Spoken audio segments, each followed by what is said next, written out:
Hello everyone. After 3 months of headache, sweating and tears, I want to present you the video game developed by me for shooting in space, but with a 3D touch and isometric view.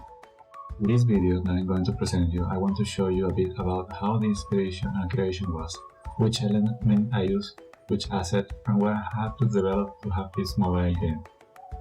From a point of view, for those who develop video games for hobby, we know that we are somehow masochistic, since the development requires many hours of work, research, and the rewards received is that they tell you that the game is good, but it doesn't not compare with a AAA or with the last game of 20 million of euros budget.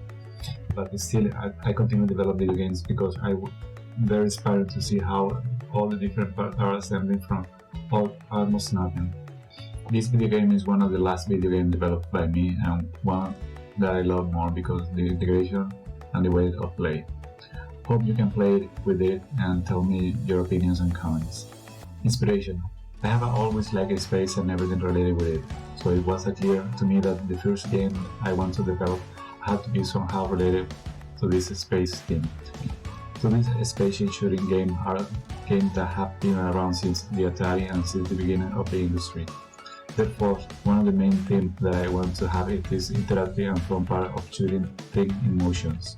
In addition to this, today it seems to me that the isometric view is one of the ways to present the camera more comfortably and with a greater pressure to the eyes while remaining interactive and more productive for the player and the developer. It doesn't make you dizzy. Finally, I also wanted to give the video game a bit of history, and that is why the spaceships are not invented or designed from scratch. I want my ship to be historical ship, but with a video game touch, adding the shooting elements of my own of the game, especially with fire graphic. Development. Okay, now let's talk a bit about development. That makes it clear that this video is not a video tutorial on how to do one thing or how to do another thing. I honestly believe that there are thousands of tutorials on YouTube in addition to ChatGPT and the Unity platform itself that can help you with this. The development of the video game, from my point of view, begins with the idea, the type of game we want to transmit. For example, it's a tactical game, a thinking game, a relaxing game, or an action game, or a simulation, for example.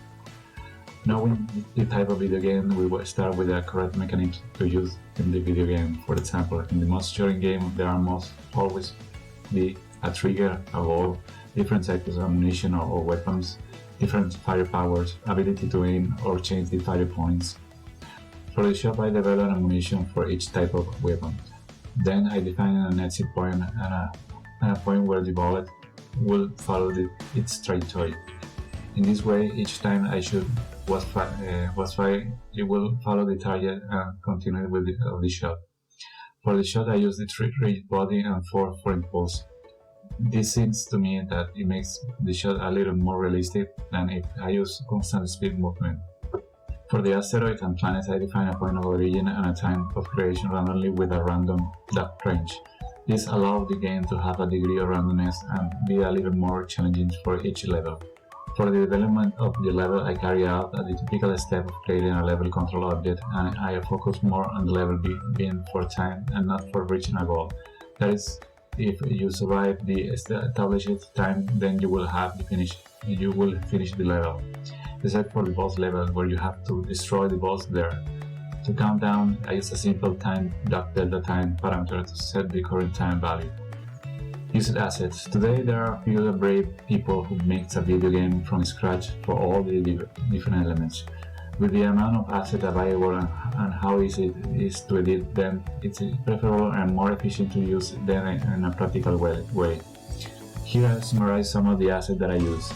For the laser, I use an asset from Huawei Studio, which honestly is very good on any type of shooting and laser generation. Link Common and Link Touch for the use of both buttons is quite practical. Unity Particle Pack for additional particles.